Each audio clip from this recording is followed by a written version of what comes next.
समझाने की कोशिश करूंगा। सो बेसिकली अगर हम यहाँ पर बात करें कि 74 क्या कहता है, council of minister to aid and advise president, ये हम ऑलरेडी पढ़ चुके हैं, यानी कि आर्टिकल 74 जो है हमने पहले भी कवर करा है। अगर मैं वैसे बात करूँ आपसे तो आर्टिकल 74 हमने पहले भी कवर करा है, मैं फिर से कवर कर देता हूँ आपके साथ। जब हमने प्रेसिडेंट का चैप्टर पढ़ा था तो हमने उसमें एक बात पढ़ी थी कि आपका 74 आर्टिकल ये कहता है जो काउंसिल ऑफ मिनिस्टर्स हैं वो हेल्प करेंगे किसकी, आपके प्रेसिडेंट की हेल्प करेंगे। प्रेसिडेंट की हेल्प किस चीज में करेंगे, उनको एडवाइस देने में। ठीक है ना। देखो कोई भी काम कर रहे हैं आपके प्रेसिडेंट साहब, तो उनको एडवाइस दी जाती है किनके द्वारा, काउंसिल ऑफ मिनिस्टर्स पे, क्योंकि वो धरातल पर देख रहे होते हैं किन चीज़ों की आवश्यकता है, क्या करना है, तो वहाँ एडवाइस दी जाती है उनको। ठीक है। और वो एडवाइस जो है वो किसी कोर्ट में इंक्वायरी के अंडर नहीं आ सकती, पहली बात। ठीक है। तो आर्टिकल 74 बस इतनी सी बात है कि काउंसिल ऑफ मिनिस्टर्स जो है वो एडवाइस दे रहे हैं किसको, आपके प्रेसिडेंट साहब को। ठीक है। तो काउंसिल ऑफ मिनिस्टर का रूल किस साइड से बात कर रहे हैं, अभी तक हम प्रेसिडेंट की साइड से बात कर रहे थे, अब काउंसिल ऑफ मिनिस्टर की साइड से बात कर रहे हैं। काउंसिल ऑफ मिनिस्टर में उनका हेड कौन है, प्राइम मिनिस्टर है। तो उनकी जो बात है कन्वे कौन करते हैं, प्राइम मिनिस्टर साहब करते हैं। ठीक है। ये हमने प्राइम मिनिस्टर वाले चैप्टर में देखा था। तो अब आते हैं यहाँ पर, ये है article 75। This one is much more important than the 74। From our perspective, हमारी साइड से ये ज्यादा इंपॉर्टेंट है। क्यों, अब यहाँ पर एक एक बातों को धीरे धीरे करके समझना शुरू करते हैं, इसके सारे पॉइंट ऑलमोस्ट इंपॉर्टेंट है। देखो, the prime minister shall be appointed by the president, the other minister shall be appointed by the president on the advice of prime minister. यानी पहला पॉइंट इसका क्या कहता है, ये कहता है कि प्राइम मिनिस्टर को अपॉइंट करते हैं प्रेसिडेंट, लेकिन उसके बाद जितने भी आपके मिनिस्टर्स हैं उनको अपॉइंट करा जाता है प्रेसिडेंट के द्वारा प्राइम मिनिस्टर की सलाह पर। पहला पॉइंट हो गया यहाँ पर। ठीक है। दूसरा पॉइंट क्या कहता है, total number of ministers including the prime minister in the council of ministers shall not exceed 50% of total strength of the Lok Sabha. यानी 2003 में 91वें संविधान संशोधन से 91st अमेंडमेंट एक्ट के द्वारा ये चीज ऐड कर दी गई कि जो आपकी कहते हैं ना क्वांटिटी, टोटल स्ट्रेंथ, वो 15% से ज्यादा नहीं होनी चाहिए जो लोकसभा की है। मान लीजिए लोकसभा की मेंबर की स्ट्रेंथ कितनी है, 543 है, इसका 15% निकाल लो, है ना, इसका 15% निकाल लो, जितने ये नंबर आएंगे आपके पास उससे ज्यादा नंबरिंग नहीं होनी चाहिए। आम भाषा में अगर मैं बात करूं, अगर आपको तब भी ये बात नहीं समझ में आ रही कि कितने लोग होने चाहिए, या मतलब आपका भी माइंड बॉगल कर रहा है, तो सिंपली मैं आपको बताता हूँ 90 है ये क्वांटिटी, नहीं सॉरी 90 कह रहा हूँ, ये क्वांटिटी 78 है। ठीक है। लग लमसम 78 के आसपास है, 78 77 के आसपास क्वांटिटी होती है, इससे ज्यादा नहीं होनी चाहिए बेसिकली, ये कह रहा हूँ। ठीक है। चलिए, सो वापिस आते हैं। ठीक है, ये वाली बात मेरे ख्याल से क्लियर हो गई होगी आपको।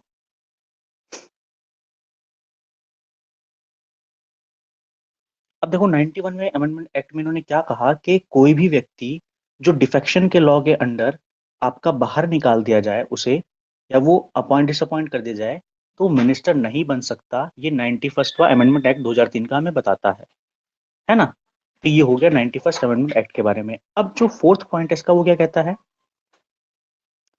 कि जो मिनिस्टर्स हैं वो आपके, जैसे प्रेसिडेंट साहब आपके चाहेंगे उसके हिसाब से आपका रहेंगे, है ना।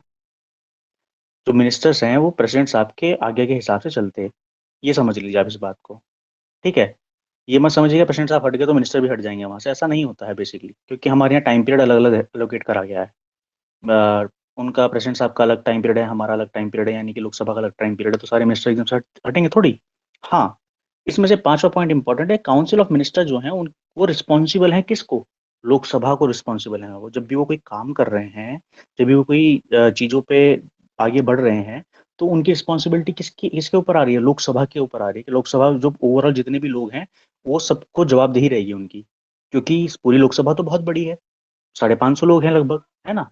तो उन लोगों के ऊपर आपका कौन इम्पैक्ट डाल रहे हैं, जो ये वाले लोग हैं आपके, है ना। कम क्वांटिटी है पर जो सारे फैसले तो ये लोग ले रहे हैं बैठकर, तो इनकी रिस्पॉन्सिबिलिटी है लोकसभा की तरफ। आप इसे ऐसे समझ सकते हो कि मॉनिटर दो लोग चुन लिए गए हैं और पूरी क्लास है, तो उन दो लोगों के ऊपर रिस्पॉन्सिबिलिटी है कि मेंटेन करना है पूरी क्लास में, है ना। और उनका प्रतिनिधित्व कर रहे हैं एक तरीके से वो। ठीक है। अब इनको ओथ कौन दिलाता है, प्रेसिडेंट वाले चैप्टर में ऑलरेडी पढ़ चुके हैं, प्रेसिडेंट साहब इनको ओथ दिलवाते हैं। ठीक है।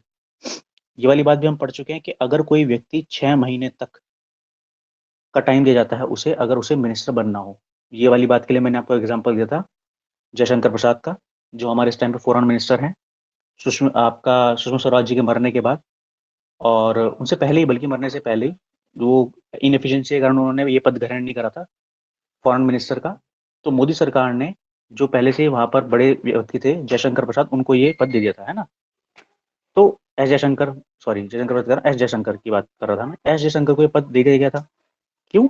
बिकॉज जबकि वो कोई मिनिस्टर नहीं है, यानी उनके पास कहीं पे कोई पद नहीं है, अगर आप वैसे बात करें, वो ना लोकसभा के मेंबर थे ना राज्यसभा के मेंबर थे, ठीक है। लेकिन उनको पद दे दिया गया, डायरेक्ट उनको ओथ दिलवा दी गई, क्योंकि मोदी सरकार को ये पता था कि वो 6 महीने के भीतर भीतर राज्यसभा में जो चेंजेस आने वाले हैं उनमें उनको जगह दिलवा देंगे। देवर श्योर अबाउट इट। ठीक है, जैसे कि अभी ममता बनर्जी श्योर है कि वो अपना बंगाल में, वेस्ट बंगाल में जहां से वो हार गई हैं, वहां से नहीं लड़ रही हैं वो, उन्हें 100% जहां से पता है वो जीतेंगी, वहां से उन्होंने अपने ही कैंडिडेट को, यानी एमएलए को रिजाइन दिलवा दिया कि आप रिजाइन दे दो इस सीट से। और वहां पर एक चुनाव होगा छोटा सा, वह जैसा नॉर्मल होता है, ठीक है, उस सीट के लिए। और वहां ममता बनर्जी खड़ी होंगी, और भी लोग खड़े हो सकते हैं, तो वहां से वो जीत जाएंगी, बेसिकली इतना करने वाली हैं वो, है ना। इनकी सैलरी कौन देता है? पार्लियामेंट इनकी सैलरी देता है। सर क्लास रिकॉर्ड हो रही है। हाँ, हो रही है, क्यों? सर मॉर्निंग वाला लेक्चर नहीं मिला था ना, वो ज्योग्राफी वाला उसको। शायद नहीं रिकॉर्ड हुआ होगा मॉर्निंग वाला, वैसे तो होना चाहिए। बाकी मैं देख लूंगा एक बार, ये आपको बता दूंगा, है ना। तुम थी नहीं क्या मॉर्निंग क्लास में? सर वो ब्रेक हो रहा था ना, मतलब आपकी वॉइस ब्रेक हो रही अच्छा, थी। कोई दिक्कत नहीं, मैं देख लूंगा, वैसे होगी, 100% होगी। ऐसा होना नहीं चाहिए कि ना हो, होनी तो चाहिए वहां पर, है ना। चलिए अब बात करते हैं और क्या क्या चीजें इसमें इंपॉर्टेंट होती हैं। 77 आर्टिकल क्या कहता है? Conduct of business of the government of India. देखो भाई, जितने भी एग्जीक्यूटिव एक्शन लिए जा रहे हैं गवर्नमेंट ऑफ इंडिया के द्वारा, ठीक है, वो प्रेसिडेंट के नाम पर लिए जाते हैं, है ना, ये हमने पढ़ा है। लेकिन उस काम को करता कौन है? सारे काम को मिनिस्टर्स ही तो देखते हैं। किसी के पास आपका आ, जैसे राजनाथ सिंह जी हैं, उनके पास अलग मंत्रालय है, नितिन गडकरी की जगह अलग मंत्रालय है, एक कपड़ा मंत्रालय है, दूरसंचार मंत्रालय है, वाणिज्य है, कृषि है, एयरवेज है, रेलवेज है, बहुत सारे मंत्रालय हैं, उनके बहुत सारे ऑफिस हैं, बहुत सारे कर्मचारी हैं, खूब सारा काम चलता है, ठीक है। सब प्रेसिडेंट के नाम पर काम करते हैं। और आपको बता दूं, सेंट्रल विस्तार का, इसमें मुझे एक बात, एक पॉइंट याद आ गया कि इस टाइम पर जगह ना होने के कारण पूरे दिल्ली में अलग अलग जगह पे हर साल सरकार 1,000 करोड़ रुपए रेंट के तौर पर देती है अपने यहाँ के लोगों को वहां बिठाने के लिए। जस्ट इमेजिन दैट, कि कितनी जगह एलोकेट करानी पड़ रही है दिल्ली में अलग अलग लोकेशंस पे सरकार को अपने लोगों को बैठा के काम करवाने के लिए। तो 1,000 करोड़ रुपए का रेंट पड़ता है सरकार को, क्योंकि दिल्ली में जगह बहुत महंगी पड़ती है ना। तो प्राइवेट वेंडर से वो जगह ली गई है जहां पर सरकारी कर्मचारियों को बिठा के अलग अलग मंत्रालय के लोगों को वहां पर पोजिशन करा गया है। अब सेंट्रल विस्तार से क्या होगा? ये 1,000 रुपये तो बचेंगे ही बचेंगे, 1,000 करोड़ रुपए तो बचेंगे ही बचेंगे हर साल के, जब ये बन के पूरा हो जाएगा, ये 2024 तक जहां तक ये बन के पूरा होगा सेंट्रल विस्तार। और इसका फायदा ये भी है, लेकिन पैसा बहुत खर्च होगा इसमें, 21,000 करोड़ के आसपास पैसा खर्च होगा। लेकिन हमारा जो पुरानी सेंट्रल विस्तार प्रोजेक्ट है उसमें बहुत सारी गलतियां हैं। जैसे कि पार्किंग की कोई सुविधा नहीं है वहां पर, खाने वाने का जो जगह होती थी जहाँ पर वेंडर्स आपका आके सामान देते हैं, उसकी जगह वहां से ढंग से मुकर्रर नहीं कराई गई है। और भी बहुत सारी गलतियां हैं उसमें भी जो पुराने वाला बना है वो पुरानी तकनीक से बना हुआ है। नए वाला जो है, जैसे अभी सेंट्रल विस्ता क्यों कहा गया, दुनिया में जितनी भी बड़ी बड़ी सरकारें हैं उनके लिए एक ऐसी जगह होती है स्पेसिफिक, जहां से पूरी सरकार रन करती है, उसको बनाया उस तरीके से जाता है जहाँ सारे मंत्रालय हों, सारे काम हो सकें। तो दुनिया में अलग अलग जगह के जितने प्रोजेक्ट हैं उनको देख के सेंट्रल विस्ता को बनाया जाएगा। वापस आते हैं ड्यूटी ऑफ प्राइम मिनिस्टर। अब ये जो थोड़ी देर पहले मैं बात कर रहा था वो यही बात है। देखो भाई, हमारे प्राइम मिनिस्टर जी का काम क्या है, ड्यूटी है उनकी कि जो भी बात है, कम्युनिकेशन है प्रेसिडेंट के साथ, कौन करेंगे? हमारे प्राइम मिनिस्टर करेंगे। ये आपकी ड्यूटी है, किसकी? प्राइम मिनिस्टर की, कि जो भी इंफॉर्मेशन की गैदरिंग है उनसे बात करना है, ठीक है। एडमिनिस्ट्रेशन के बारे में क्या चल रहा है, कैसे चल रहा है, वो सब आपका वहां से वो कन्वे करते रहते हैं, तो उनके बीच में एक अच्छा सौहार्दपूर्ण माहौल बना रहता है, बातचीत चलती रहती है, ठीक है। अब नेक्स्ट बात करते हैं इसके बाद, ठीक है। ठीक है, nature of advice by minister. अब यहाँ पर क्या है? देखो, आर्टिकल 74 में हमने एक चीज पढ़ी थी, जो काउंसिल ऑफ मिनिस्टर हैं, प्राइम मिनिस्टर हेड करते हैं उनको, वो एडवाइस देते हैं प्राइम मिनिस्टर को कि कैसे फंक्शन करना है, क्या चीज है, हम क्या बताना चाह रहे हैं। तो 44वें और 42वें संविधान संशोधन के द्वारा क्या किया गया, कि कुछ केसेस में जो एडवाइस है वो बाइंडिंग हो गई। ठीक है, कि जो एडवाइस है आपका मिनिस्टर्स के द्वारा वो बाइंडिंग होती है प्रेसिडेंट के ऊपर। कुछ केसेस में बाइंडिंग है, almost most of the cases में बाइंडिंग ही समझ लीजिए। ठीक है, कि वो बाइंडिंग हो जाती है कि आपको काम करना ही पड़ेगा। ठीक है, समझ रहे हो? चलिए नेक्स्ट बात करते हैं इसमें। इसमें कुछ कोर्ट के डिस्कशंस आए हैं, कोर्ट ने कुछ बात कही है अपनी अपनी, है ना। सो हम उसको यहाँ पर नहीं बीच में हाईलाइट करेंगे, थोड़ा सा अगला समझते हैं। ठीक है, 1971 में सुप्रीम कोर्ट ने क्या कहा? Even after the dissolution of the Lok Sabha the council of minister does not cease to hold office. ठीक है, होल्ड नहीं कर सकते। आर्टिकल 74 में मैंडेटरी कर रखा है, therefore president can not exercise the executive power without the aid and advice of the council of minister. यानी प्रेसिडेंट बिना बिना आपका एग्जीक्यूटिव पावर और एड के एडवाइस का काम नहीं वहां पर हो सकता। इसे हम अगर शॉर्ट भाषा में कहें तो एक्चुअली में ये यहाँ पर ये समझाना चाह रहे हैं कि काउंसिल ऑफ मिनिस्टर की इंपॉर्टेंस कितनी ज़्यादा है, कि उनकी जो एडवाइस हो रही है वो कुछ केसेस में प्रेसिडेंट के ऊपर भी बाइंडिंग है। ठीक है, आप यहाँ पर बात करते हैं आर्टिकल 74 में प्रेसिडेंट के सेटिस्फेक्शन की। सेटिस्फेक्शन कौन देगा उन्हें? ठीक है, काउंसिल ऑफ मिनिस्टर बताएंगे जी, कि ये जो चीज़ है, जो फंक्शन आप यहाँ पे जो करने वाले हो, ये सेटिस्फाई कौन करवाएगा उनको? आपके काउंसिल ऑफ मिनिस्टर बताएंगे कि जी ये काम है, ऐसे था ऐसे था। ठीक है, नेक्स्ट एक चीज़ समझते हैं, अपॉइंटमेंट जो होती है मिनिस्टर्स की। मैं थोड़ी देर पहले बताया जो प्राइम मिनिस्टर हैं वो आपका प्रेसिडेंट के द्वारा अपॉइंट हो रहे हैं। ठीक है, अदर मिनिस्टर्स जो है वो प्राइम मिनिस्टर के कहने पर प्रेसिडेंट साहब अपॉइंट कर रहे हैं, recommendation of the prime minister. ठीक है, इतनी बात क्लियर है? नेक्स्ट, अब बात करते हैं ओथ और सैलरी के बारे में यहाँ पर। ठीक है, देखो होता क्या है, प्रेसिडेंट साहब इनको ओथ दिलाते हैं, किसकी? ऑफिस की और सिक्रेसी की। ठीक है, कि मैं सच्चा रहूंगा, निष्पक्ष रहूंगा, इंटीग्रिटी के भारत के लिए लड़ूंगा। ठीक है, कुछ गलत काम नहीं करूंगा, अपने ऑफिस की गरिमा का ध्यान रखूंगा, वो सब ओथ वहां पर चलती है।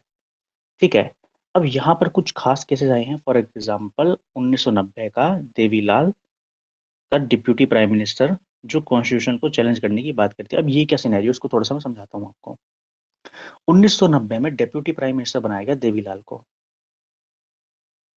ठीक है, इसको अनकॉन्स्टिट्यूशनल बता दिया गया इस ओथ को, कि ये जो चीज है ये अनकॉन्स्टिट्यूशनल है, हमारे संविधान में नहीं दिया हुआ है कि किसी डेप्यूटी प्राइम मिनिस्टर का कोई पद नहीं दे रखा है और उनको तुमने ओथ दिला दी, तो ये गलत थी। ओथ ही मतलब एक तरीके से अनकॉन्स्टिट्यूशनल थी। अब सुप्रीम कोर्ट में मामला चला गया, तो सुप्रीम कोर्ट ने कहा कि भैया ओथ तो वैलिड है। ठीक है, लेकिन ये सिर्फ एक डिस्क्रिप्टिव है। ठीक है, ऐसे व्यक्ति को कोई प्राइम मिनिस्टर की पावर नहीं मिल जाएगी उस केस में। ये सिर्फ एक पद बना दिया गया है जो कोई हैम्पर नहीं कर रहा है किसी चीज को, किसी चीज को हैम्पर नहीं कर रहा है, भले ही संविधान में नहीं दे रखा है, पर इसमें कुछ गलत भी नहीं है। ठीक है, काम बांटने के लिए या उस लेवल तक जाने के लिए, चीजों को हैंडल करने के लिए, एक अगर ये चाह रहे हैं ऐसा कि डेप्यूटी प्राइम मिनिस्टर का पद दे दिया जाए, तो उसमें कोई दिक्कत नहीं है, जैसे कि सीएम का डेप्यूटी सीएम होता है। अगर आप आज बात करो तो आप बहुत सारे राज्यों में डेप्यूटी सीएम का पद देखोगे। केशव प्रसाद मौर्य के बारे में अगर सुना हो तो यूपी में जो आपका चीफ मिनिस्टर हैं वो आदित्य योगी आदित्यनाथ है। ठीक है, जिनको आदित्यनाथ योगी बोल दिया था हमारे प्रधानमंत्री जी ने, जिसके ऊपर बहुत मजाक बना था। तो योगी आदित्यनाथ जी, इनका बर्थडे भी था 2-3 दिन पहले, और आज वो आए हुए भी है मेरे ख्याल से दिल्ली, और कल भी आए थे दिल्ली शायद, मेरे ख्याल से कल मिले थे अमित शाह से, आज शायद प्राइम मिनिस्टर से मिलेंगे। और इस बात पर बहुत हंगामा भी हो रहा था कि प्राइम मिनिस्टर ने मिलने के लिए बुलाया है और योगी आदित्यनाथ ने मना कर दिया है, ऐसा कुछ बोला था उन्होंने, है ना। लेकिन ऐसा कुछ नहीं है, वो सब खबरें चलती रहती है अपना, है ना। तो सिनेरियो ये है यहाँ पर, ये जो पावर की अगर हम बात करें देवीलाल जी की, तो मैं डेप्यूटी बताना चाह रहा था, तो मैं सीएम के भी डेप्यूटी हैं आज के टाइम पर। अपने आप में इतना बड़ा राज्य है यूपी के, 25 करोड़ की पॉपुलेशन को हैंडल कर रहा है। 25 करोड़ बहुत बड़ी पॉपुलेशन है जी, बहुत बड़ी। ठीक है, अपने आप में मैसिव है ये। इतनी बड़ी पॉपुलेशन को हैंडल कर रहे हैं चीफ मिनिस्टर साहब, तो उनके साथ दो डेप्यूटी चीफ मिनिस्टर हैं। अगर ऐसे आप हरियाणा की बात करोगे तो हरियाणा में भी मनोहर लाल खट्टर और उनके जो साइड वाइज है डिप्यूटी चीफ मिनिस्टर की पोस्ट दे रखी है उनको। ठीक है, ऐसा बहुत जगह देखा गया है जहां पर दो पार्टीज का कोलिजन होता है, दोनों पार्टी ठीक ठाक पावरफुल है, तो एक जिसपे कम वोट है उस पार्टी को डेप्यूटी चीफ मिनिस्टर का पद देते हैं। कोई दो बहुत बड़े बड़े मंत्री हैं, ठीक है, एक को चीफ मिनिस्टर, एक को डेप्यूटी चीफ मिनिस्टर बना देते हैं। सो इस तरह की चीजें चलती हैं। ठीक है, नेक्स्ट, ये कोई डेप्यूटी की बात। अब क्या है यहाँ पर और क्या समझना है हमको, नेक्स्ट देखते हैं। कलेक्टिव रिस्पॉन्सिबिलिटी की बात करते हैं। ठीक है, इनके पास क्या कलेक्टिव रिस्पॉन्सिबिलिटी होती है ना। मेरी आवाज आ रही है आप लोग को एकदम क्लियर। जी जी। हाँ जी। कलेक्टिव रिस्पॉन्सिबिलिटी वही है जो मैंने आपको थोड़ी देर पहले समझाई है, कि जितने भी आपके काउंसिल ऑफ मिनिस्टर्स हैं, काउंसिल ऑफ मिनिस्टर्स का आप समझते हैं ना, मतलब क्या है, काउंसिल ऑफ मिनिस्टर्स कौन होते हैं। काउंसिल ऑफ मिनिस्टर्स क्लियर है ना आप लोग को, या किसी को इसमें दिक्कत है थोड़ी सी, काउंसिल ऑफ मिनिस्टर क्या चीज़ है। मुझे तो अभी तुम लोग के साथ कैबिनेट और काउंसिल में क्या फ़र्क है। देखो मैं इतनी देर से क्या बोल रहा हूँ, और देखो मैं दो चीज़ें बात कर रहा हूँ, मैं लगातार बोल रहा हूँ council of ministers, council of ministers ये बोल रहा हूँ ना मैं लगातार कंटिन्यूसली बड़ी देर से। और बीच बीच में मैं एक टर्म इस्तेमाल करता हूँ कैबिनेट, ये दो टर्म इस्तेमाल कर रहा हूँ लगातार तब से, है ना, अगर आपने नोटिस करा हो, है ना। इनमें फ़र्क है, फ़र्क क्या है वो फ़र्क समझिए आप। ये जो कैबिनेट है ये बनी होती है मात्र 15 से 20 लोगों से, ये बनी होती है 50-60 लोगों से। पहली बात तो नंबर का फ़र्क। कैबिनेट में होते हैं खास मंत्रालय जो एक्चुअल में सब कुछ संभाल रहे होते हैं। For example home minister, finance minister, ठीक है, रक्षा मंत्रालय, रेलवेज, आपका शिपिंग, रोड, ठीक है, आपका इलेक्ट्रिसिटी, आईटी, ठीक है, एयरवेज, इस तरह के खासम खास मंत्रालय होते हैं, वो होती है कैबिनेट, जिनके पास सारे ताकतवर मंत्रालय हैं। ठीक है, वो जो बोलते हैं उनको कैबिनेट मिनिस्टर्स होते हैं वो लोग। अब उनके साइड साइड वाइज चलते हैं स्टेट मिनिस्टर्स, और उनके साथ चलते हैं डेप्यूटी मिनिस्टर्स। स्टेट और डेप्यूटी, अब ये लिखा हुआ मिल जाएगा तुम्हें थोड़ी देर आगे, बस अंतर समझा रहा हूँ। तो ये तीन का कॉम्बिनेशन है, कैबिनेट, स्टेट, डेप्यूटी। कौन से वाला, ये वाला काउंसिल ऑफ मिनिस्टर्स। कैबिनेट जो है वो कैबिनेट मिनिस्टर से मिलकर बना हुआ है सिर्फ और सिर्फ, उनके नाम भी मैं आपको बता दूंगा, जो 8% में कैबिनेट है वो सबसे ताकतवर चीज होती है। ठीक है, सो ये हल्का सा जस्ट एक ओवरव्यू देने के लिए होता क्या है, अभी आगे इसको और पढ़ेंगे थोड़ा सा ना, और क्लियर कराऊंगा अभी आपको। चलो, अब सिनेरियो क्या है, मैंने भी थोड़ी देर पहले बताया, आर्टिकल 75 के तहत ये रिस्पॉन्सिबिलिटी है आपकी मिनिस्टर्स की लोकसभा को, कि हम क्या काम कर रहे हैं, कैसे काम कर रहे हैं। ठीक है, तो सारे मिनिस्टर्स क्या हैं आपके, रिस्पॉन्सिबल हैं लोकसभा में, तो लोकसभा में उनके खिलाफ आपका नो कॉन्फिडेंस मोशन भी चलाया जा सकता है। ठीक है, सो ये सब चीज़ें आपको मैं ऑलरेडी बता चुका हूँ, इसमें ज़्यादा पढ़ने के लिए कुछ नहीं है। अब बात करते हैं इंडिविजुअल रिस्पॉन्सिबिलिटी के बारे में। इंडिविजुअल रिस्पॉन्सिबिलिटी क्या है, देखो, जो मिनिस्टर हैं वो होल्ड करते हैं office during the pleasure of president, ये कहा गया है। तो इसका मतलब क्या है, प्रेसिडेंट जो है वो रिमूव कर सकते हैं मिनिस्टर को। ठीक है, अगर इवन दो वो आपका कॉन्फिडेंस भी एंजॉय कर रहे हो लोकसभा में। ठीक है, लेकिन इसकी भी एक शर्त है, केवल तब हटा सकते हैं जब आपका प्राइम मिनिस्टर साहब कह दें इनको हटा दीजिए। तो इस बात को दोबारा से ढंग से समझ लीजिएगा, प्राइम मिनिस्टर साहब ने हटाना है किसी को, तो प्राइम, सीधी सी बात है, हमारे मोदी जी ने किसी को हटाना है, आप ऐसे समझे, मोदी जी ने कहा हटाओ भाई इनको जरा, मुझे समझ नहीं आ रहा इनका हिसाब किताब। तो कहेंगे आपका रामनाथ कोविंद से, कोविंद जी एक काम करो जरा, इनको इनको हटा देना जरा यहाँ से कैबिनेट में से, ये आदमी ज़्यादा किटकिट कर रहा है। ठीक है, इनको हटाओ यहाँ से। तो प्लेजर है भाई प्रेसिडेंट का, हटा सकते हैं। उन्होंने कहा हटो, तो वो हट गए। समझ रहे हो बात को, इतनी सी बात है। ठीक है, इससे अच्छा है प्रेसिडेंट साहब से कहने से पहले या कुछ कहने से पहले मोदी साहब उनसे फ़ोन करके कह दें रिज़ाइन कर दे अपनी पोस्ट से। ठीक है, तो वो रिज़ाइन कर देंगे। ठीक है, सो इतनी सी बात है, ये हो गया आपका ड्यूरिंग द प्लेजर और आपका इंडिविजुअल रिस्पॉन्सिबिलिटी का हिसाब किताब। ठीक है, नेक्स्ट समझते हैं।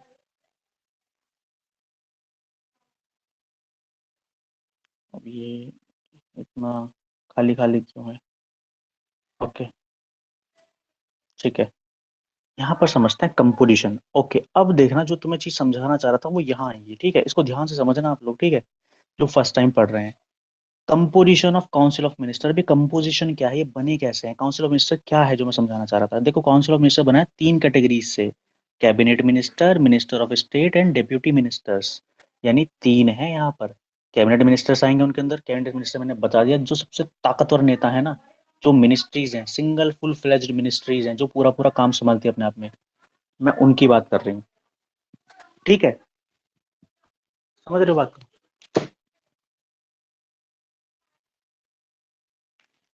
ठीक है, मेरी आवाज क्लियर आ रही है? जी भैया। इसमें इस वाली बात में किसी को डाउट हो, काउंसिल ऑफ मिनिस्ट्री क्या होती है, जल्दी से बताओ, किसको नहीं समझ में आ रही है क्या है? एनीवन जिसको डाउट आ रहा हो उस पर, ये क्या है काउंसिल ऑफ मिनिस्ट्रीज? भैया कुछ मेरे समझ में आई, कैबिनेट मंत्री तो भैया जैसे आपने बताया 15 मेन हो गए, जैसे भैया 15-20, हाँ हमारा हो गृह, सकते हैं। भैया राज्य हाँ मंत्री ठीक ही है ठीक। कि हमारे यहाँ चुने जाते हैं वहां पे जाते हैं, या हमारे स्टेट के हैं, या राज्य से अरे नहीं जाते हैं नहीं भैया? नहीं नहीं नहीं नहीं नहीं नहीं नहीं नहीं नहीं नहीं, कोई राज्य मंत्री की बात नहीं हो रही है यहाँ पर। ये मिनिस्टर्स ऑफ स्टेट्स हैं। अरे मिनिस्टर ऑफ स्टेट की बात हो रही है यार। ये ऐसा है कि आप राज्य मंत्री मत कहिए उनको, नाम भले ही लिखा हुआ है, पर उनका ऐसे मत समझिए कि किसी राज्य के मंत्री वैसा ऐसा कुछ दे रखा है उनको। एमपी सारे किसी ना किसी जगह से जीत के आए होंगे, फॉर श्योर है ये बात। ऐसा नहीं होगा कि एमपी कहीं ना कहीं से जीत के नहीं आया होगा आपका, एमपी तो कहीं ना कहीं से जीत के आया होगा। ये कैबिनेट रैंक का सिनेरियो चलता है आपका, ठीक है। जो मिनिस्ट्री ऑफ स्टेट है, उसे नई डेजिग्नेशन दे दी गई थी, मिनिस्टर ऑफ कैबिनेट रैंक, ठीक है। और बाद में डेजिग्नेशन ये रिस्टोर कर दी गई थी। बेसिकली कहने का मतलब ये है, अनुराग ठाकुर को देखा है? हाँ जी भैया वो बिल्कुल। फाइनेंस हम्म। फाइनेंस मिनिस्टर जब निर्मला सीतारमन होती हैं तो उनके बराबर में अनुराग ठाकुर होते हैं। भैया। दोनों की प्रोफाइल डालना, गूगल पे सर्च करना, तो आपको वहां पर लिखा हुआ मिलेगा कि जो निर्मला सीतारमन है, वो संभालती हैं फाइनेंस मिनिस्ट्री, और फाइनेंशियल मिनिस्ट्री में मिनिस्ट्री ऑफ स्टेट संभालते हैं अनुराग ठाकुर, यानी उनके सबॉर्डिनेट हैं वो। काम वही उसी मंत्रालय का है, बट उनके सबॉर्डिनेट कौन है? फॉर एग्जाम्पल होम मिनिस्ट्री में अभी सबॉर्डिनेट कौन है? साउथ के एक मंत्री हैं, वो सबॉर्डिनेट है, उनका नाम डालना, वो कंट्रोवर्सी में आ गए थे बहुत ज्यादा, जब उन्होंने एक स्टेटमेंट दे दिया था जिसके ऊपर अमित शाह ने उनको डांटा भी था, कि बाहर कोई बात नहीं बोलेंगे आप, किसी को इंटरव्यू नहीं देंगे इस तरह का, जैसा आपने बोला है। अभी शुरुआत में बनते ही उन्होंने 15 दिन में एक इंटरव्यू दे दिया था, ऐसा कोई, ठीक है। तो ये मिनिस्ट्री ऑफ स्टेट्स आते हैं इनके पास, यानी ये एक तरीके से डेप्यूटी की तरह काम कर रहे होते हैं, आप इतना समझ लीजिए, ठीक है। मेन रैंक सबसे, देखो ये ट्रिपल रैंक सिस्टम होता है, यानी सबसे बड़ी रैंक यहाँ पर उसी मंत्रालय किसके पास है, यहाँ पर कैबिनेट मिनिस्टर के पास है। इनकी अलाउंसेस, इनकी सैलरी, इनकी पावर ज़्यादा होती है, ठीक है। बेसिक सैलरी सेम सी रहती है। फिर आते हैं इनके जस्ट नीचे सेकंड नंबर पे मिनिस्टर ऑफ स्टेट के, और उनके नीचे आते हैं डेप्यूटी मिनिस्टर्स। क्योंकि यार बहुत सारे काम होते हैं, देश बहुत बड़ा है, बहुत विविध है, तो उसमें अलग अलग अलग अलग अलग डिपार्टमेंट आपके दिए रहते हैं, और उस एक डिपार्टमेंट के अंदर बहुत बड़ा पूरा का पूरा महकमा होता है, उसको संभालने के लिए कुछ लीडिंग लोग चाहिए होते हैं, ठीक है। तो इसलिए कैबिनेट मिनिस्टर्स के नीचे मिनिस्टर ऑफ स्टेट और डेप्यूटी मिनिस्टर्स होते हैं, जो उन्हीं मंत्रालयों में एक अलग लेवल पे चीजों को संभाल रहे होते हैं, कि इस राज्य में क्या चल रहा है, उस राज्य में क्या चल रहा है, सब कुछ देख रहे हैं वो, फिर वो रिपोर्ट कर रहे हैं इनको साथ में, है ना। तो कोऑर्डिनेशन से काम हो रहा होता है। तो ये ट्रिपल लेयर सिस्टम होता है काउंसिल ऑफ मिनिस्टर्स में। इन सब में हाईएस्ट डेजिग्नेटेड बॉडी कौन सी है? कैबिनेट, ठीक है। यानी असली पावर का जो सेंटर है वो कैबिनेट है, इतना समझ लीजिएगा, ये जो ठीक है। भैया हमारे यहाँ से कै- चुन निशंक जी, हम्म, ये कैबिनेट है, हम्म, निशंक जी जो बिल्कुल है कैबिनेट है, कैबिनेट बिल्कुल कैबिनेट मिनिस्टर है। केंद्र में होंगे ये कोई, क्योंकि जो शिक्षा देख रहे होंगे वो है वो। एचआरडी में आपको ये देखना पड़ेगा कि कोई अभी वहां पर है कि नहीं है, यानी स्टेट मिनिस्टर कोई अभी है कि नहीं है, डिप्यूटी उसके अंडर कोई है कि नहीं है। कई बार होते हैं, कई बार नहीं भी होते हैं। कई बार वो पद फिल होता है, कई बार नहीं भी होता है, एलोकेशन होती है, कई बार नहीं भी होती है। और मोस्टली अब तो होती ही है, क्योंकि देश में बहुत ज़्यादा काम है, बहुत ज़्यादा काम है। तो ठीक है। इतना काम संभालने के लिए आप एक लीडिंग लोग के ऊपर नहीं डिपेंडेंट रह सकते ना, क्योंकि रूल्स होते हैं बहुत सारे, बहुत सारी जगह जाना होता है। एक आदमी के पास लिमिटेड टाइम, वो कितनी चीज़ों को हैंडल कर सकता है, वो भी बात है ना। और जो ये लोग लगातार स्टेट का संभाल रहे हैं फ्यूचर में, क्योंकि इनकी एज थोड़ी कम होती है नॉर्मली, जो स्टेट का संभाल रहे होते हैं नॉर्मली कम होती है, हमेशा कम होगी ऐसा जरूरी नहीं है, नॉर्मली कम होती है। बाद में यही लोग कैबिनेट में घुस जाते हैं, क्योंकि इन्होंने ऑलरेडी वो काम कर रखा है। आप जैसे समझिएगा, क्लर्क था, हेड क्लर्क हुआ, ऑफिसर बन गया। ठीक है, कई बार ऐसा देखने के लिए मिलता है, हमेशा ऐसा हो ये भी जरूरी नहीं है, कोई आदमी सीधा ही ऊपर चला जाता है। जैसे कि अमित शाह है, सीधा ही होम मिनिस्टर धड़ा, मोदी है सीधा प्राइम मिनिस्टर, एस जयशंकर है सीधा फॉरेन मिनिस्टर। तो मतलब वो भी जरूरी नहीं है, बट ऐसा चलता है, देखने के लिए मिलता है। ठीक है, तो ये आपकी बात चल रही थी, कंपोजिशन कैसी है। ऐसे ही अगर हम कैबिनेट की और इसमें फर्क की बात करें तो उसको देख लेते हैं हल्का सा, और इससे आगे बढ़ जाते हैं कि और क्या हो रहा है। देखो, बहुत सारे डिपार्टमेंट हैं, बहुत सारी रैंक्स हैं। ठीक है, अब अगर मैं डिप्यूटी की बात करूं या फिर मैं और लोगों की बात करूं, अभी भी हो सकता है आपको इनमें कोई डाउट आ रहा हो। अगर अभी भी कोई डाउट आ रहा है तो जल्दी से पूछ लो, ताकि मैं इसको यहीं पे फिर, क्योंकि ये चैप्टर खत्म होने वाला है, इसमें बहुत ज़्यादा कुछ है नहीं। ठीक है। सर सर जैसे कि सर कैबिनेट जो मंत्री होते हैं सर, ये मतलब इनका कुछ राज्य का सीन होता है कि मतलब हर राज्य में से लेना है, या फिर ऐसा कुछ नहीं होता? मैं आपका सवाल क्लियर नहीं हुआ, मुझे दोबारा पूछो एक बार, क्या कहना चाह रहे सर जो कैबिनेट मंत्री जो होते हैं सर, हैं। और उनको हर राज्य से लेना होता है अपनी मतलब कि कैबिनेट में, या फिर सिर्फ वो किसी भी राज्य से, मतलब कि हर राज्य से लेना जरूरी है कि नहीं है? इससे कोई फर्क नहीं पड़ता, हर राज्य से लेना कोई जरूरी नहीं है। हो सकता है सारे के सारे मंत्री आपके एक ही राज्य से आ जाएं, मान लो यूपी से सारे आ जाएं, ये भी हो सकता है, हाईली पॉसिबल। एफिशिएंट लोग चाहिए जो चीजों को हैंडल कर सकते हैं, जिनमें नेता, जो कहते हैं नेता एक्चुअल में, जो अपने दम पे चीजों को मूवमेंट करा दें, जिनका नाम हो अपना इतना खतरनाक, जिनके चलने से या मूव करने से चीजें मूव कर जाएं, ऐसी शख्सियत हो, उनको दी जाते हैं बड़े बड़े डिपार्टमेंट्स, उनको हैंड ओवर कर देते हैं। उससे कोई मतलब नहीं है कि वो किस राज्य से आ रहे हैं, तो भारत का हिस्सा ही है ना। अब किरण रिजिजू हैं, खेल मंत्री हमारे, वो नॉर्थ ईस्ट से आ रहे हैं, है ना। तो अलग अलग जगह से अलग अलग लोग बिलोंग कर सकते हैं, उससे कोई मतलब नहीं है, भारत का पार्ट होना चाहिए बस। और ऐसा तो बिल्कुल भी नहीं कि हर राज्य से बंदा लेना ही लेना है। ऐसा लेने लगे तो भैया फिर तो बहुत ही बुरा हाल हो जाएगा, ये तो रिजर्वेशन वाला सिस्टम लग जाएगा देश में। और तुम्हें पता है रिजर्वेशन सबसे बड़ा कलंक है देश पे, अगर वैसे देखा जाए तो, क्योंकि उसकी वजह से इनएफिशिएंसी क्रिएट होती है बहुत जगहों पर। कई जगह जरूरत नहीं है वहां मिल रहा है, और जहाँ जरूरत है वहां नहीं मिल रहा है, तो उसके कारण ना सरकार का मैकेनिज्म इनएफिशिएंट हो जाता है। ठीक है, लोग बहुत इसे नकारते हैं कि नहीं ऐसा कुछ नहीं, लेकिन ऐसा होता है, इनएफिशिएंसी आ जाती है। खैर, अब इसमें भी मैं थोड़ा सा और आपको बाद में समझाऊंगा, थोड़ा सा और आगे चैप्टर चलेगा तो इंडिपेंडेंट चार्ज भी होते हैं। ठीक है, तो उनको भी बाद में देखेंगे। अभी बात कर लेते हैं इनके बीच में डिफरेंस के बारे में, कि इनके बीच में डिफरेंस क्या रहता है नॉर्मली, है ना। तो उसको देखते हैं। काउंसिल ऑफ मिनिस्टर्स यहाँ टेबल होगा अगर हो तो, नेक्स्ट पेज पे। ओके ठीक है, देखो, ये रहा डिफरेंस जो मैं आपको समझाना चाह रहा था इन दोनों के बीच में। इन दोनों के बीच सिंपल सा डिफरेंस है, 60-70 लोग हैं काउंसिल ऑफ मिनिस्टर में, 15 से 20 लोग हैं कैबिनेट में। ठीक है, इसमें कौन है, कैबिनेट मिनिस्टर है, मिनिस्टर ऑफ स्टेट है, डिप्यूटी मिनिस्टर्स हैं। इसमें कौन है, सिर्फ कैबिनेट मिनिस्टर्स हैं। ठीक है, अब गवर्नमेंट बिजनेस के लिए ये लोग तो कलेक्टिवली फंक्शन नहीं करते हैं, लेकिन अगर हम बात करें तो सबसे ज्यादा फंक्शन या बिजनेस और सब कुछ हैंडल करते हैं ये कैबिनेट हैंडल कर रही होती है मेनली। अभी आप इसमें, जब हम इससे अगला चैप्टर पढ़ेंगे तो उसमें ये चीज और अच्छे समझ में आएगी कि क्यों मैं इन्हीं की बात कर रहा हूँ। हाँ, ठीक है, ये कह रहे हैं सारी की सारी पावर इन्हीं के अंदर वास्टेड है, लेकिन ऐसा नहीं है। एक्चुअली में थ्योरी है, सिर्फ सारी पावर कहाँ पर है, कैबिनेट के पास होती है सारी पावर। कैबिनेट अपने हिसाब से फैसला ले रही होती है, ना कि ये लोग। ठीक है, और फर्क देख लेते हैं। देखो, इनका फंक्शन ही कौन डिटरमाइन कर रहा है, कैबिनेट डिटरमाइन करी कि करना क्या है। ठीक है, पॉलिसीज कौन बनाती है, कैबिनेट बनाती है। ठीक है, डिसीजन कौन लेती है, कैबिनेट लेती है। तो एक्चुअली में पावर कहाँ पर है, कैबिनेट के पास है। ठीक है, इतना समझ लेना है आपने। ओके, चलिए, ये चीज़ मैं आपको ऑलरेडी करा चुका हूँ, अब हल्का सा रोल के बारे में बात कर लेते हैं। ठीक है, रोल, अच्छा रोल इन्होंने ढंग से इधर दे रखा हुआ है, रोल तो होना चाहिए, ऐसे क्या चलेगा, अच्छा रोल ही गायब कर दिया।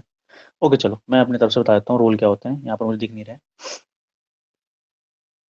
पहली चीज, कैबिनेट जो है वो हाईएस्ट डिसीजन मेकिंग अथॉरिटी है आपकी भारत के पॉलिटिको एडमिनिस्ट्रेटिव सिस्टम की।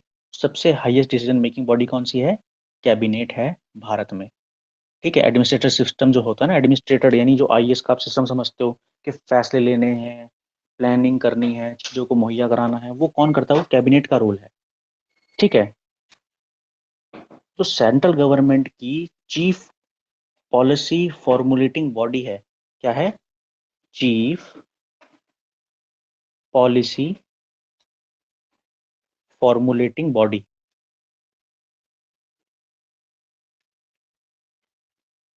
वो कौन है? वो आपकी सेंट्रल गवर्नमेंट की कैबिनेट है। ठीक है, समझ रहे हो? सेंट्रल गवर्नमेंट जी की सुप्रीम एग्जीक्यूटिव अथॉरिटी कह लो, वो भी यही है। जितने भी लेजिस्लेटिव फाइनेंशियल मैटर आपके हैंडल करने होते हैं, यही करते हैं। क्राइसिस मैनेजमेंट यही करते हैं। इमरजेंसी सिचुएशन को मैनेज यही करते हैं। एडवाइस प्रेसिडेंट को यही देते हैं, यानी कि आपका हायर अपॉइंटमेंट यही करते हैं। फॉरेन पॉलिसी को ये हैंडल करते हैं। फॉरेन अफेयर्स यही हैंडल करते हैं। तो मतलब कहने का है ये सब कुछ यही हैंडल करते हैं आम भाषा में, है ना। अब एक टर्म का इस्तेमाल होता है चैप्टर के एंड में, वो देखते हैं, वो है किचन कैबिनेट। अब ये किचन कैबिनेट क्या है भैया? देखो, highest designation body, decision making body को ही क्या कह दिया गया है कि किचन कैबिनेट इससे भी इनर पार्ट होता है। ठीक है, अब ये क्या मतलब हुआ? इसका मतलब ये है कि भैया किचन कैबिनेट का मतलब समझाते हैं। भैया अभी हमने बात करी 15-20 लोग के बारे में। इन 15-20 लोगों में से भी अगर मैं खासम खास 5 लोग चुनूं जिनकी बात को कोई काट ही नहीं सकता, जिसने कह दिया हाँ तो हाँ, ना तो ना, जिसने कह दिया हाँ तो हाँ, ना तो ना। फॉर एग्जाम्पल पीएम की बात करूं तो पीएम हो गया। ठीक है, अब पीएम के साइड में अगर मैं कोई व्यक्ति बिठा दूं तो ताकतवर आप किसे सुनोगे उसके बाद? अमित शाह को। ठीक है, राजनाथ सिंह को। ठीक है, 2 लोग और मान लो कोई बहुत ही खास, जिनके कहने की बात कट नहीं सकती, अगर उन्होंने एक बात रख दी सामने तो लगभग माननी ही जाएगी, है ना। अभी तो ये माना जा रहा है 2 सबसे ताकतवर लोग हैं। तो इस तरीके के 4-5 लोग जो सबसे ज्यादा ताकतवर हैं और चीजों को मूव कराते हैं पूरे भारत में, उनको कहा जाता है आपका kitchen cabinet, inner cabinet. Kitchen cabinet भी उसी को कहते हैं, इनर कैबिनेट भी उसको कह रहे हैं कि कैबिनेट में भी एक और उससे छोटी एक बॉडी। और ये कॉन्सेप्ट आपका यूएसए और ब्रिटेन में देखने के लिए मिलता है, किचन कैबिनेट का, और ब्रिटेन का, और भारत में भी ये देखने के लिए मिलता है ना। समझ रहे हो बात को? जी भैया जी। ठीक है, क्लियर है इतनी बात? आप लोग को बहुत ज्यादा शोर तो नहीं आ रहा है? सर ये जो कैबिनेट होती है, सर ये जो हम्म। मतलब बोलते हैं कि वो सॉरी कि पूरे इंडिया की अलग होती है और किसी एक स्टेट की अलग होती है, ऐसे होती है या फिर एक ही होती है? क्यों जैसे भैया आप ये सर कहना चाह रहे हो? पूछो पूछो। सर जैसे एक वो हल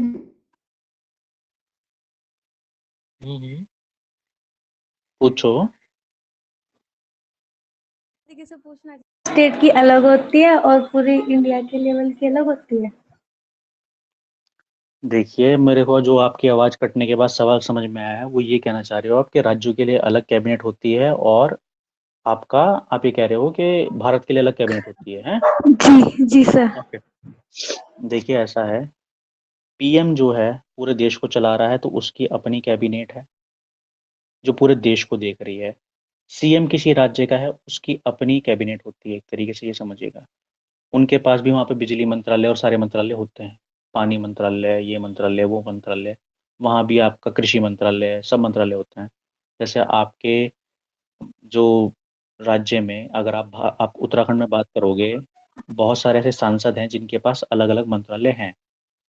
कृषि मंत्री आप वहाँ पे पता करो, ठीक है, सारे मंत्रियों की लिस्ट निकाल लो एक बार, तो आपको दिख जाएगा कि ये राज्य में किन किन के पास कौन कौन सी पावर है, वो क्या काम कर रहे हैं। और पीएम की कैबिनेट तो पूरे देश के लिए बनी हुई है जी, वो पूरे देश उसके ऊपर देख रही होती है क्या करना है। तो एक्चुअल में आपको जो हम पावर की बात करेंगे वो यहाँ पर है पावर। ये तो बस राज्य को संभाल रहे हैं, ठीक है, राज्य संभालना एक बड़ी बात है, वहाँ पर भी मंत्रालय की जरूरत पड़ती है कि राज्य स्तर पर भी देखना होता है कि माइन्यूट लेवल पे क्या चल रहा है। ये सारी की सारी इन्फॉर्मेशन यहाँ देते हैं कि जी क्या चल रहा है, कैसे चल रहा है, फिर ये लोग देखते हैं उसको अपने स्तर पर। ठीक है, इनके बीच में भी अपनी अच्छी आचार विचार चलते हैं। तो राज्य की अलग होती है, वो सीएम के अंडर काम कर रही होती है, पीएम के पूरे देश के अंडर काम कर रही होती है, पूरे देश के लिए काम कर रही होती है। यहाँ पर हमारे चैप्टर खत्म होता है। नेक्स्ट चैप्टर है हमारा कैबिनेट कमेटी। कौन सी है? कैबिनेट कमेटी, है ना। ठीक है, चलिए। अब यहाँ पर अब समझते हैं कि ये क्या सिनेरियो है कि कैबिनेट कमेटी क्या होती है। आवाज आ रही है सबको? क्लियर है एकदम? इससे पहले वाला चैप्टर अभी काउंसिल ऑफ जी मिनिस्टर्स वाला। भैया। अब नेक्स्ट चैप्टर है जी कैबिनेट सर। कमेटी। ये 10 मिनट का चैप्टर है, 10 मिनट में खत्म हो जाएगा, सुनते रहना इसके बारे में, ठीक है? देखो कैबिनेट कमिटीज क्या होती हैं। देखो भैया, ये एक्स्ट्रा कॉन्स्टिट्यूशनल एमरजेंस है आपका, यानी कि इसके बारे में हमारे संविधान में कहीं पर नहीं लिखा गया है। इनके बारे में, कैबिनेट कमिटीज के बारे में नहीं बनाया बताया गया है। हाँ, जो रोल ऑफ बिजनेस है कि ये बनेंगी कैसे या इनकी क्या जरूरत होगी, उसके बारे में थोड़ी बहुत बात करी गई है कि रूल क्या होंगे, रूल ऑफ बिजनेस या प्रोवाइड, वो उनके बारे में थोड़ी बहुत बात करी गई है। दो तरह की कैबिनेट कमिटीज होती हैं, एक होती है स्टैंडिंग, एक होती है एडहॉक। दो तरह की कैबिनेट कमिटीज होती हैं, एक होती है स्टैंडिंग, एक होती है एडहॉक। स्टैंडिंग कमेटी उनको बोलते हैं जो हमेशा बनी रहती है। एडहॉक उन कमिटीज को बोलते हैं जो जरूरत के हिसाब से तुरंत बनाई जाती हैं, स्पेशली किसी चीज को डील करने के लिए, और तुरंत से उन्हें खत्म कर दिया जाता है जैसे ही वो काम पूरा हो जाता है। मान लीजिए कमेटी बना दी गई है कि देखिए देश में ये जो घोटाले या चारे या जो भी किसी चीज के ऊपर तैयार करी, ठीक है, और फिर उसको वहां से हटा दिया जब उसका काम पूरा हो गया, ठीक है? तो बात अगर करें तो ये सिचुएशन है ना। टाइम टू टाइम आपका प्राइम मिनिस्टर ये देखते हैं कि यार अभी किस चीज़ की ज़रूरत है, सिचुएशन कैसी है, तो वहाँ पर एड हॉक कमेटी बनती है, सिचुएशन को देखकर, टेम्पररीली नेचर की होती है, और जब काम पूरा हो जाता है तो उसको ख़त्म कर देते हैं हम लोग, वो है एड हॉक कमेटी। और स्टैंडिंग कमेटी कौन सी है? जो आपका कंटिन्यूस मेंटेन रहती हैं, जो अलग अलग काम को देखती हैं, है ना? अब इसमें क्या होता है, इनके जो मेंबर होते हैं वो 3 से 8 हो सकते हैं, ठीक है? इनमें मेनली आपको देखने के लिए क्या मिलेंगे? कैबिनेट मिनिस्टर्स देखने के लिए मिलेंगे, मेनली देखने के लिए मिलेंगे। ऐसा जरूरी नहीं है कि सिर्फ कैबिनेट मिनिस्टर ही हो, मेनली वही लोग होते हैं, ठीक है? ऐसा नहीं है कि और लोग नहीं हो सकते, लेकिन अधिकतर वही होते हैं। अब एक इंपॉर्टेंट बात इनके बारे में जो आपको याद रखना है, सबसे इंपॉर्टेंट पॉइंट इस चैप्टर का, वो ये है कि अगर आपका ये कैबिनेट, जब बना रहे हैं हम, कमेटी बना रहे हैं कैबिनेट कमेटी, इसके अध्यक्ष प्राइम मिनिस्टर ही होते हैं, मोस्टली प्राइम मिनिस्टर होते हैं। ऐसा लेकिन जरूरी नहीं है हमेशा ही हो, ठीक है? कब जरूरी है हमेशा हो? अगर किसी कैबिनेट कमेटी के मेंबर प्राइम मिनिस्टर साहब हैं और उस कमेटी में हैं तो हेड वही होंगे। फॉर एग्जांपल क्या कहना चाह रहा हूँ, ठीक है, कैबिनेट मिनिस्टर और भी हो सकते हैं, जैसे होम मिनिस्टर या फाइनेंस मिनिस्टर को भी चेयरमैन बनाया जा सकता है, ऐसा कुछ नहीं है। लेकिन अगर किसी कैबिनेट कमेटी के मेंबर में आपका प्राइम मिनिस्टर का नाम भी है, ठीक है, मान लो फॉरेन अफेयर में उनका नाम है, दूसरी वाली में नहीं है, तो अगर जिसमें उनका नाम दर्ज कर दिया है ना, तो अपने आप ही हेड वो बन जाए, क्योंकि सबके ऊपर वही बैठने वाले हैं, सबसे ऊपर उनका डेजिग्नेशन है। तो ये सीधी सी बात ऐसी है कि कहीं पर प्राइम मिनिस्टर बैठे हैं, कहीं पर आपका वाइस प्रेसिडेंट बैठे हैं, कहीं पर प्रेसिडेंट बैठे हैं, कहीं पर होम मिनिस्टर बैठे हैं, 4-5 लोग ये बैठे हुए हैं। अब इनमें हेड कौन होगा? प्रेसिडेंट होगा, स्वाभाविक सी बात है, क्योंकि हमारे ऑर्डर ऑफ प्रेसिडेंस लगा हुआ है। सबसे ऊपर कौन होता है? तो अगर आपने उस व्यक्ति को वहां बुला लिया है, ठीक है, आपके घर के मुखिया मान लो आपके पापा को बनाया हुआ है, सबसे ऊपर रेजिडेंस बोर्ड उन्हीं की है, तो आप थोड़ी बन जाओगे वहां पर, है ना? सो ये बात याद रखनी है कि चेयरमैन कौन होगा और कैसे होता है, ठीक है? अब नेक्स्ट जानकारी इनके बारे में देखो। लिस्ट की अगर हम बात करें कैबिनेट कमेटी की, तो पहले कैबिनेट कमेटी हुआ करती थी 1994 में, 13 के आसपास। कितनी थी? 13 के आसपास। उसके बाद आपका 2013 में जब मोदी गवर्नमेंट आई, तो ये कैबिनेट कमेटी, मोदी गवर्नमेंट आने से पहले ये 10 के आसपास थी आपका, ठीक है? अब उसके बाद मोदी गवर्नमेंट ने क्या करा, आपका 2016 में इन कैबिनेट कमेटी की जो आपकी संख्या थी उसको और घटा दिया, ठीक है? 6 के आसपास ले आए थे ये लोग, यहाँ पर लिखा हुआ नहीं है बट मैं मेंशन कर देता हूँ, इस बुक में मेंशन नहीं है ना।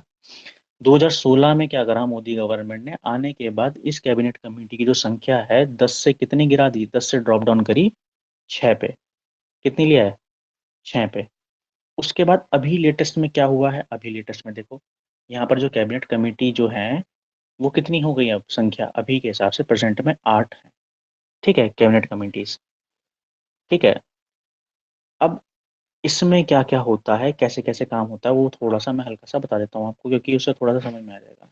अच्छा, ये पिछले पेज पे था इसका मतलब, ये देखो, cabinet committee of political affair, economic affair, ठीक है, committee of appointment, security, parliamentary affair, और आपका cabinet of accommodation, investment, growth, employment, skill development.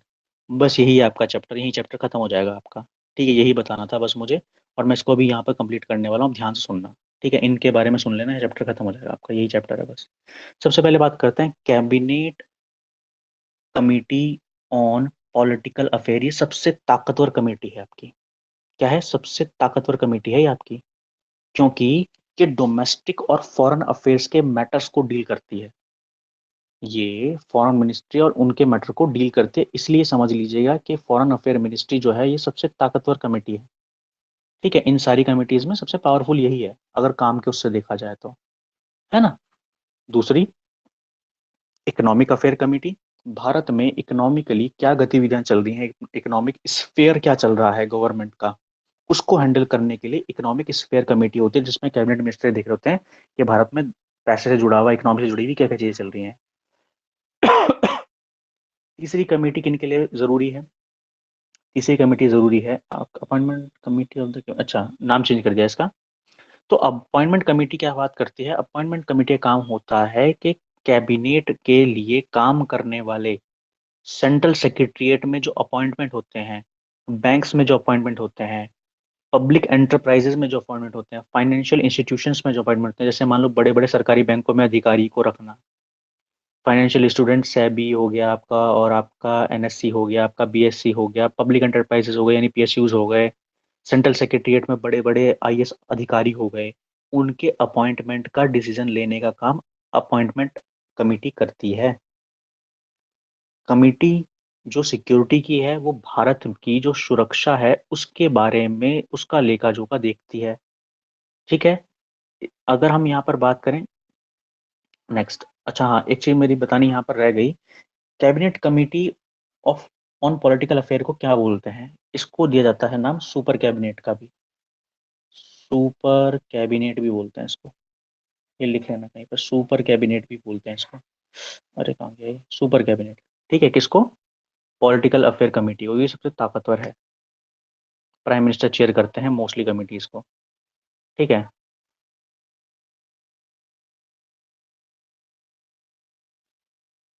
ठीक है, इतनी बात।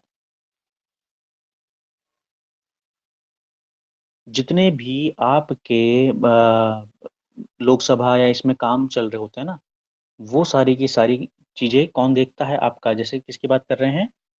Committee on parliamentary affair. तो पार्लियामेंट्री अफेयर जो कमेटी है, ये क्या काम चल रहा है लोकसभा में, लोकसभा के जितने भी मैटर्स हैं उनके से जुड़ी हुई सारी चीजें ये हैंडल कर रहे होते हैं। बाकी सभी कमेटी के हेड आपके मोदी जी हैं, इस पार्लियामेंट्री अफेयर कमेटी के हेड आपके अमित शाह हैं, यानी होम मिनिस्टर साहब हैं हमारे। ठीक है, सो ये बात आपने ध्यान रखनी है हल्की सी। अब अकोमोडेशन आपको पता है किससे लिए काम करता है, कि किस आदमी को, किस मिनिस्टर को कितनी सैलरी क्या देना है। ठीक है, इन्वेस्टमेंट एंड ग्रोथ की कमेटी है, इन्वेस्ट करना, उसमें ग्रोथ करना, पैसा वगैरह, है ना। और स्किल डेवलपमेंट के लिए आपकी कमेटी है, एट प्रेजेंट की बात हो रही है ये। इसके बाद एक नेक्स्ट टर्म आती है आपकी फंक्शन ऑफ कैबिनेट कमेटी। ये मैंने अभी सारे के सारे आपको गिनवा दिए हैं, ठीक है, ये दोबारा से बताने की जरूरत नहीं है। ग्रुप ऑफ मिनिस्टर्स क्या होता है? पहले हुआ करता था, ये अब होता ही नहीं है, ये बॉडी ही खत्म कर दी सरकार ने। पहले 2013 तक 21 ग्रुप ऑफ मिनिस्टर्स हुआ करते थे, यानी कि एक मिनिस्टरों का ग्रुप हुआ करता था, जितने मिनिस्टर थे उनमें से ग्रुप छाटा। एक ग्रुप भारत में वाटर मैनेजमेंट देख रहा है, एक ग्रुप सिविल एविएशन सेक्टर देख रहा है, एक ग्रुप नेशनल फार्मास्यूटिकल पॉलिसी इसके बारे में बात कर रहा है, एक पावर सेक्टर देख रहा है, कोई प्रसार भारती को देख रहा है, कोई गैस लीक डिजास्टर के ऊपर बनाया हुआ है, कोई करप्शन को टैकल करने के लिए बनाया हुआ है, कोई मीडिया के लिए बनाया हुआ है। इस तरीके से गवर्नमेंट आपका ग्रुप ऑफ मिनिस्टर्स होते हैं, यानी कुछ मिनिस्टर का एक ग्रुप बनाया जो इनको देख रहा है। ऐसे ही एम्पावर्ड ग्रुप ऑफ मिनिस्टर्स भी हुआ करता था, ईजीओएम। ये तो है जीओएम, ये तो यहाँ पे लिखा हुआ दिख रहा होगा आपको, ग्रुप ऑफ मिनिस्टर। एक होता है EGoM, empowered group of ministers. 3G spectrum, 2G spectrum, कहीं पर आपका रैपिड ट्रांसमिशन करना है, मेगा पावर प्रोजेक्ट हैं, गैस प्रोजेक्ट हैं, उनको देखने के लिए बनाए जाते थे। मोदी सरकार आई 2014 में, उन्होंने ये सब खत्म कर दिया। ठीक है, उन्होंने कहा इसकी जरूरत नहीं है। ठीक है, ये जितने ही बना रखे हैं, भविष्य में जरूरत पड़ी तो देखेंगे, लेकिन हमें जरूरत नहीं है इसकी। जितना भी काम है हम अलग तरीके से करेंगे। ठीक है, उन्होंने अपने यहाँ पर आते ही 10 पॉइंट एजेंडा बताया था, मिनिस्टर्स को बोला कि लिस्ट बनाओ। ठीक है, 100 दिन के लिए ऑफिस में क्या काम करना है, ठीक है, एफिशिएंसी हमें देखनी है, तो बेसिकली उन्होंने इसको हटा दिया था। ठीक है, तो उसकी अब ज़रूरत नहीं है, तो उसके बारे में बात करना व्यर्थ हो जाएगा। और यहाँ पर आपका चैप्टर खत्म होता है कौन सा, कैबिनेट कमिटी का। नेक्स्ट चैप्टर है आपका पार्लियामेंट का। तो आज में हमने खत्म कर लिए हैं पूरे पूरे 2 चैप्टर। ठीक है, अब हमारा तीसरा चैप्टर शुरू होता है, उसको खत्म करने में शायद मेरे को कुछ दिन लग जाए, ये इतना बड़ा चैप्टर है, लेकिन इंपॉर्टेंट बहुत ज़्यादा है एग्जाम पॉइंट ऑफ व्यू से। ठीक है, सो इसको हम देखेंगे, अभी क्लास में बस इतना ही करेंगे। थैंक यू वेरी मच, अपना ध्यान रखें। Thank you sir.